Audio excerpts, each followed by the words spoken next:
Hi guys, for my lesson we are going to be doing the introductory lesson as part of a unit. The unit is online search, and this lesson is a technology lesson for 5th graders. So for the day, students do come in and their first activity is to build stamina. So what that means is the students type keyboarding games for the first 10 minutes.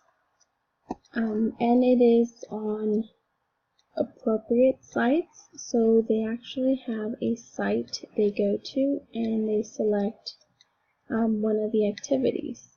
All of them are geared to building their knowledge on typing. Okay, so after the 10 minutes, the screen time is broken up. I will introduce the lesson, and breaking up the screen time and instruction time can help engage the students. So this first introductory lesson is all about the parts of a web page. With this lesson, and it is how to read a web page, the objectives of the lesson are to understand the anatomy of a web page, components of a web page, to learn to read website content, and to implement computer shortcuts. So overall, this is what they will cover by the end of the class. Okay, so in order to do that, this is the site we would be using, how to read a web page. The great thing about this lesson is that it's versatile. You have the information a student can read, and it also has an interactive component that lets students select different parts of a website, and it gives them the vocabulary as a visual aid, and it also gives them the definition. And so all of it is just basic information about what a website looks like and how to navigate them.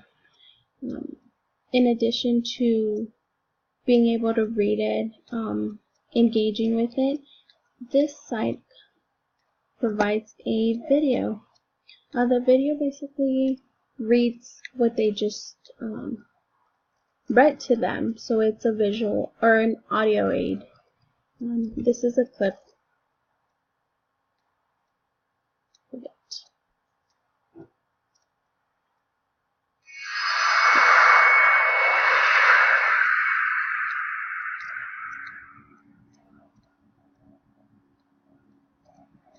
Reading a web page isn't exactly like reading a book.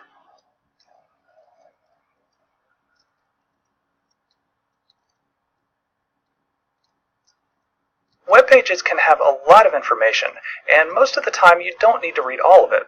It can sometimes be challenging to find just the information you need without getting overwhelmed with everything else on the page. In this video, we're going to go over some basic tips to help you read web pages more quickly and more effectively. First, you'll need to locate the main content, since that's where the most relevant information will usually be. Sometimes much of the page is taken up by... Okay, so it is quite a bit of a long video. It is just shy of 3 minutes, but it covers the information while providing a visual for them. So after the students have watched the video, they will continue to try this activity. This activity will be done by students and partners, and in this activity we would go completely paperless, and the students would answer these questions on a Google Doc that would kind of require the students to publish their work with a partner, and it can promote a higher quality of effort in the sense that the students would be sharing their information amongst the class. So let me give you an example of the Word document. So this is what it would look like. How to read a web page. Each student would edit their name here, and it actually stays in red. That helps me grade. And then, of course, they would include the date. The instructions are here. The students would be required to make a copy, and they would add their name to the document, and it helps them share the document with myself. By sharing it, they're aware that, the answers they find are going to be visible to not only myself, but their classmates. And this is it. Thank you.